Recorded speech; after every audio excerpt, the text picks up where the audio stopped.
Mga boss, may harvest tayong okra sa tanim natin.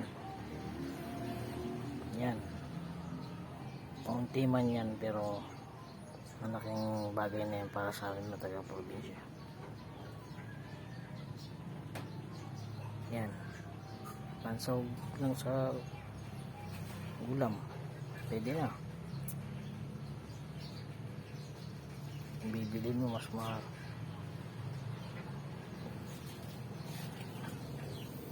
Okra,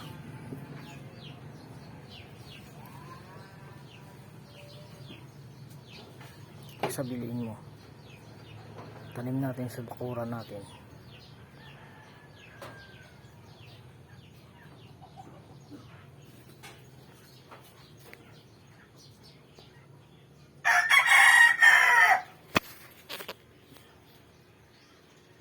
Magandang umaga boss, mga amo.